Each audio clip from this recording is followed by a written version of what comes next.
There's no need to fear. Underdog is here.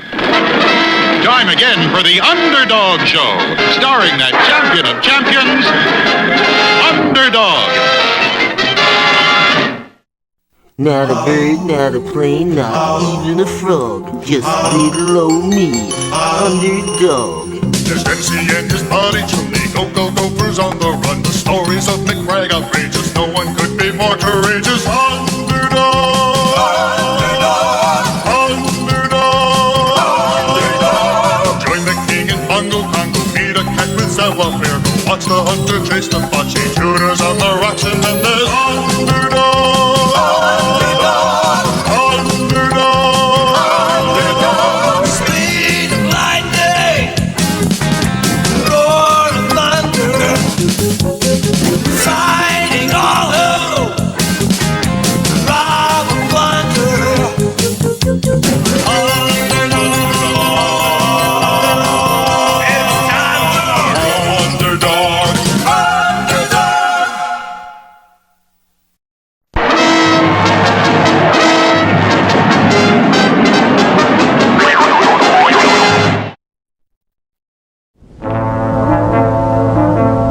It was a dark, moonless night. The city was quiet. Then, suddenly, the darkness was split by a blinding electric flash, and the quiet was shattered by a terrifying electric crackle. On and on it continued. The night lit up by pulsating light and crackling sounds as if a giant firefly had come to life. And then, as suddenly as it had begun, it ended. Police cars, fire engines, trucks with giant searchlights all rushed to the scene, and the darkness of the night was penetrated to reveal a message. A message burned into the side of the steel building. Look at the message. To Underdog, a rhyme in time saves 9. What does it mean? What did it mean? And who could have burned a message into steel? Down at police headquarters, Sweet Polly Purebred, ace TV reporter, asked that same question. Who could it be? Sure as my name is Flim Flanagan, this could be the work of only one person. Who, Flim? Only one of the vilest villains of them all. But who? None other than Slippery Eel. Slippery Eel? Slippery Eel? Who's he? Well, it began a few weeks ago. Slippery Eel and his boys were about to make off with an armored car. Look out, Eel. It's Underdog. Underdog, huh? Well, watch this. The bullets are bouncing right off him, Eel. Okay, Fish. Let him taste this.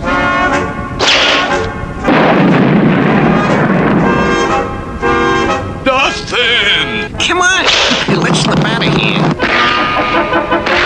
Slippery Eel, you've slipped your last. Your stealing days are in the past.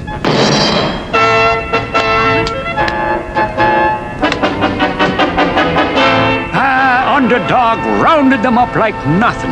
And we put that slimy, Slippery Eel into our maximum security prison. The one with the electric fence? That's the one. But Slippery Eel still tried to prove he was the slipperiest. Come on, boys. We're breaking out of here. Nah, Eel. That fence is enough to electrocute you. But it's not even turned on now. Yeah, but it may be, Eel, just as you get on it. I'll take my chances. The fence! Slippery Eel's trying to get over the fence! Turn it on! But that must have finished him. It should have. But instead, by a quirk of nature, the fence electrified him. Look! He's electrified! Look at me now, coppers! None of you dare touch me! I'm the Electric Eel!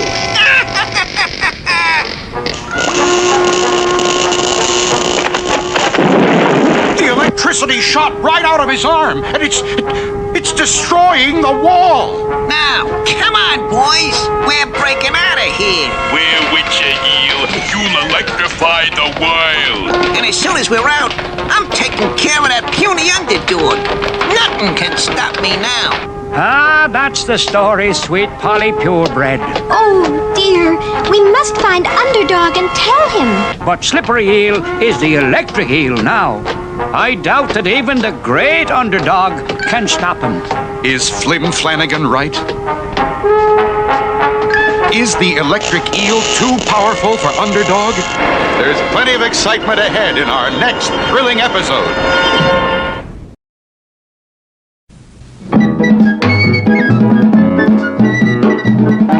At the Royal Palace, King Leonardo was doing his daily exercises.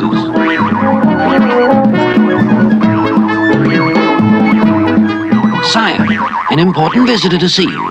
Dr. S.O. Essex. Doctor, I'm feeling fine. Not a medical doctor, sire. Dr. Essex is in charge of our historical museum. Oh, well, in that case. Look outside. Thank you, True Blue Odie. I must have leaned a little bit off course. Of course. Shall I send in Dr. Essex, sire? Oh, by all means, by all means. Good afternoon, Your Majesty. I bear important news. I'm almost certain I know the location of the very ancient, very valuable brass monkey. The brass monkey? The brass monkey? Yes, the brass monkey. Well, if you know where it is, why don't you have someone go and get it? Too dangerous. The brass monkey lies at the bottom of Monkey Canyon. And to get there, one must go down Monkey River, past Monkey Falls, and then into the heart of Monkey Jungle. Yes, it does sound like a lot of monkey business. But the reward would be worth the danger. We could go ourselves, sire. What? The people would love you more than ever, sire. Well, I suppose so. All right, we'll go after the brass monkey. And so it was that King Leonardo and Odie Cologne were soon ready for an exciting new adventure. Well, how do we get the canoe to Monkey River? I'm afraid we must carry it, sire. Carry it? Yes, sire. Oh, very well. If we must, we must.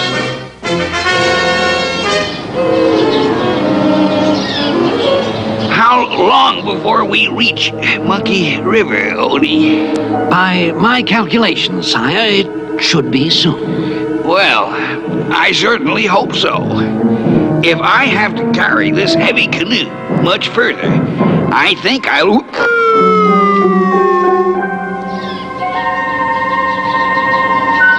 Help! Help! Coming, sire! Coming!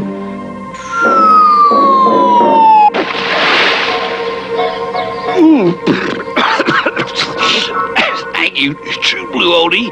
But where's our canoe? Up there, sire. Up, up. Look out, sire! It's falling! Luckily, the canoe missed our heroes, and they were soon inside their boat and ready to start down Monkey River. Here, I'll paddle, Odie. Good exercise for me.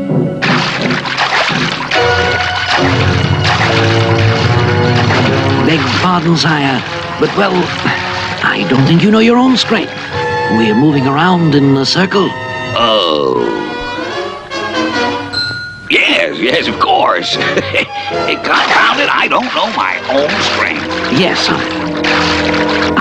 That's it, Your Majesty. Perfect. Good.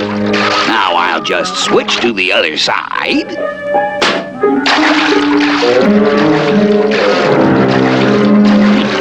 True Blue Odie must have fallen asleep. Well, he deserves the rest. I can handle things below. But can he?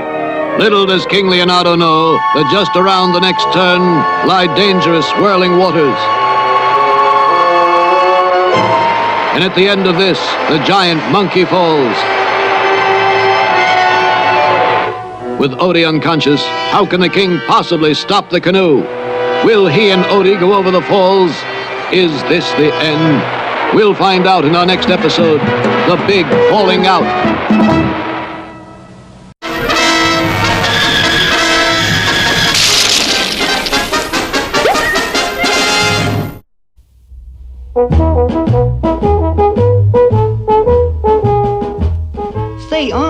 I've just been reading about you in the newspaper. Why, sure, son. Us well-known personalities get in the paper all the time. But it says you're the world's greatest detective. True. I come from a long line of lawmen. Like who? Like who? Why, son, just look here. That's my great-great-granddaddy, the Lone Hunter. Didn't I ever tell you how he captured Billy the Fox, the worst desperado in the Wild West? No, but... Well, son, it happened in the town of Tumbledown, somewheres west of Laramie. Billy the Fox had been terrorizing the territory. One day he robbed the bank. Yahoo!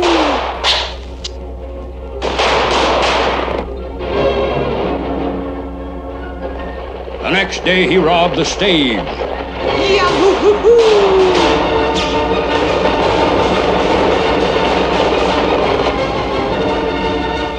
And the next day he rustled all the cattle.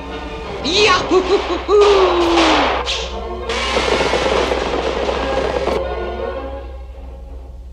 Wow, what a crook. When did the Lone Hunter come in? Well, first they sent for the U.S. Marshal.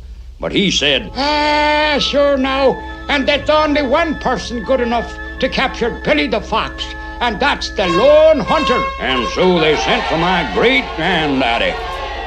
And he came a-riding into town on a fiery horse with the speed of light and a hearty horn of the Lone Hunter. Whoa, whoa, dag-nabbit, whoa. I am the Lone Hunter. Have horn, we'll hunt. But you're masked. Son, if you had a face like mine, you'd wear a mask too. That's a joke, son. I'm really very good looking. Yeah. But I'm here to catch Billy the Fox, the most desperate desperado in the whole Wild West. Which way did he go? He went that way. Then I'll just jump on my fiery horse with the speed of light and... Not that way. That way.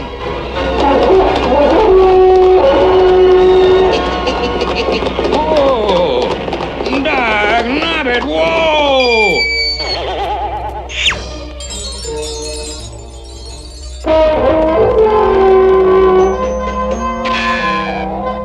Oh, that-a-way!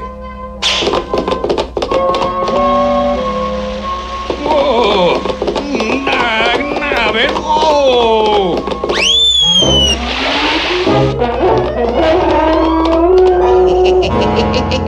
I'll dry gulch him in this dry gulch. Oh! Dag-nabbit, whoa!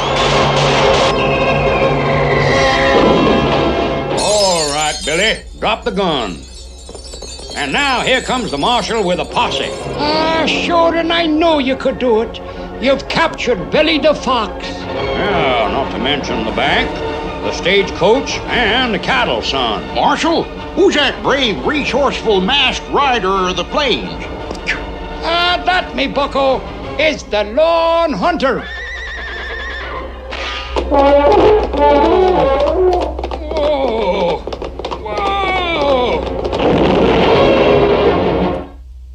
Wow, what a story. You got any more famous ancestors, Unc? Well, son, I got 1,000,000 of them. Look at them all.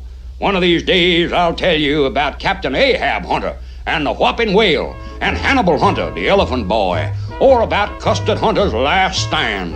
A whole long line of mighty horn-blowing heroes, son.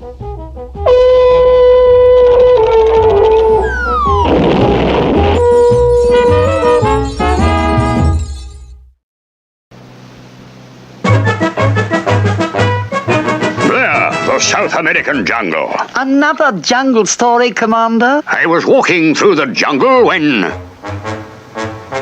a cricket had been caught in a huge spider web, and the deadly spider was moving in. Quickly, I freed the poor cricket. But a giant rhino took that opportunity to charge me. I tried to run, but I found myself on the edge of a precipice 1,000 feet high. Using my amazing reflexes, I dove to the side. Safe? Yes, but the crush of the Rhino had been so fierce that the precipice cracked, opening a huge gorge 40 feet wide in front of me. I was trapped, but suddenly... It was the cricket I had saved from the spider. Quickly, I unraveled a thread from my clothing, tied one end to the cricket and the other end to the rope I always carried. Yes, I pointed across the gorge, and the cricket leaped across and tied the rope to a tree. I tied the other end to a rock and crawled to safety. My kindness to the cricket had saved my life. Oh, good show. That was really cricket. Right.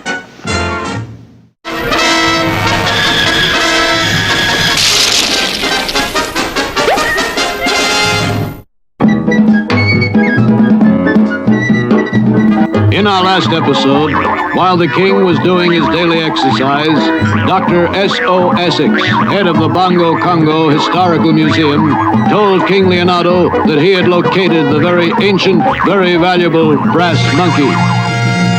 Well, if you know where it is, why don't you have someone go and get it? Too dangerous. The brass monkey lies at the bottom of Monkey Canyon. And to get there, one must go down Monkey River, past Monkey Falls, and then into the heart of Monkey Jungle. Yes, it does sound like a lot of monkey business. But the reward would be worth the danger. We could go ourselves, sire. What?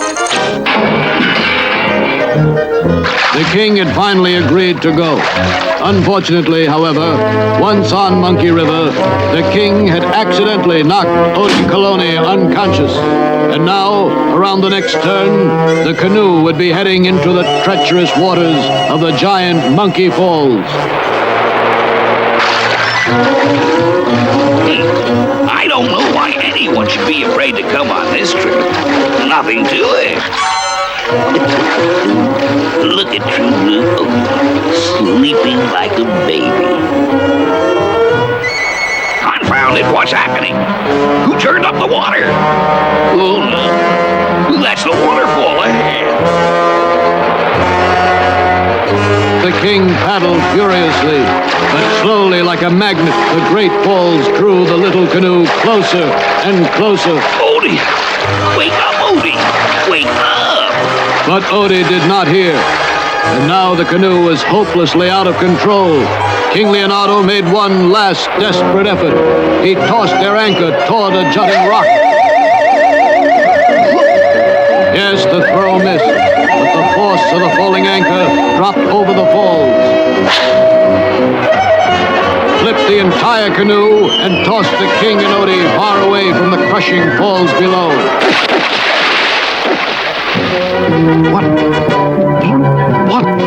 What happened, sire? A little accident, Odie. We've lost our canoe. I guess we'll have to make for the riverbank and walk to Monkey Canyon. And I think we better hurry, sire. Look! Alligator! Yow!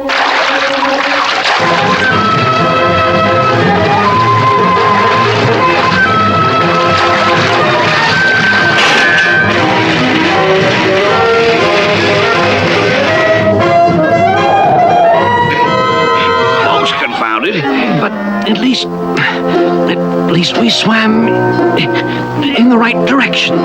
See, sire? Why, it's Monkey Canyon. Bravo for us. And after a brief rest, our heroes were ready to start the dangerous journey down into Monkey Canyon. We lost our rope with the canoe, sire. We'll have to use this vine instead. Good. I'll just tie this end around this tree. There now. That does it. Perhaps we should test the knot first, sire, just in case. Nonsense. When I tie a knot, I tie a knot. Now come along, Odie. Remember, I was recently the leader of the Bongo Boy Scout troop. When I tie a knot, I tie... Oh.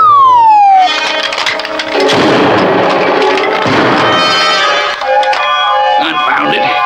That square knot must have been a granny. Yes, indeed, sire. It's lucky these trees broke our fall. We can climb down and... Look, True Blue Odie, the brass monkey. Yes, they had found the famous brass monkey, but it was huge, far bigger than they had imagined. How will they get it out of the canyon?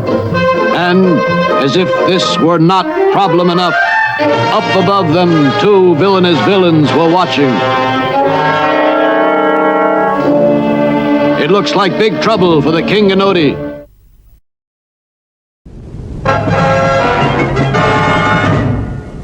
The powerful villain, Electric Eel, had left a strange message for our hero. Sure, and it's a puzzle. A rhyme in time saves 9. We've got to find Underdog, but the question is, how? I know someone who might be able to help. You mean humble, lovable? Shoe Shine. Shine? Shine? Oh, hello, sweet Polly. Oh, humble, lovable Shoe Shine. You've got to help us. Of course. Anything I can do in my humble, lovable way. We've got to get a message to Underdog. And since you are his friend, I thought you could help. What seems to be the problem? It's a terrifying new villain, the Electric Eel. He's left a message for Underdog. What is it? A rhyme in time saves 9. What does it mean? Let's see, a rhyme. That must mean Underdog. He always talks in rhyme. Good. But in time, what does that mean? Time. Tick-tock. Watch. Clock? Clock. What's the most famous clock in the world? Big Ben. But that's in London. What's the most famous Ben around here? Why, Ben's jewelry store. But what has Save 9 got to do with the jewelry store? 9. There are 9 players on a baseball team, and baseball is played on a diamond. That's it. You mean... Of course. Rhyme means Underdog. Time means Ben's jewelry store. 9 means diamonds. So, Slippery Eel is going to rob Ben's jewelry store, and if Underdog goes there, he can save the diamonds. Oh, hurry, find Underdog. I'm off.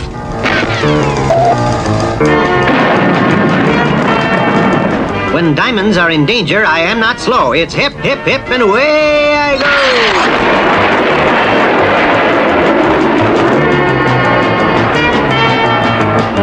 Meanwhile, inside Ben's jewelry store, Slippery Eel is already at work.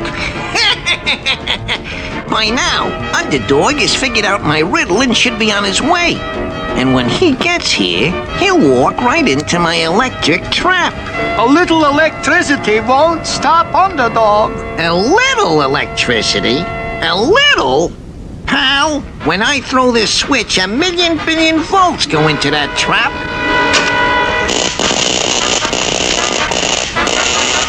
Not even Underdog can take that. Hey, Slippery, here he comes now.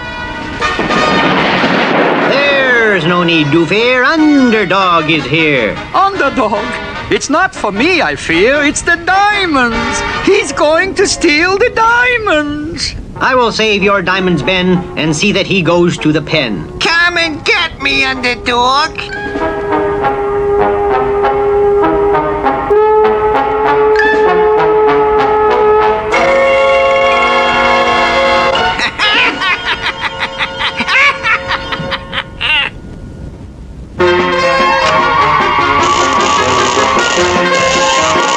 Repeatedly, the valiant Underdog tried to break through the electrical barrier, but to no avail.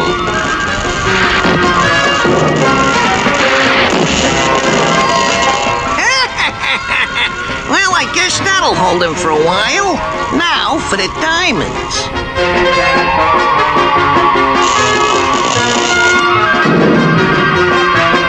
All right, boys, let's go. And don't any of you citizens touch the switch or you'll get the shock of your lives. So long, Blunder Dog. Has Underdog really made a blunder? How can he get out of the trap? Don't miss the next electrifying episode.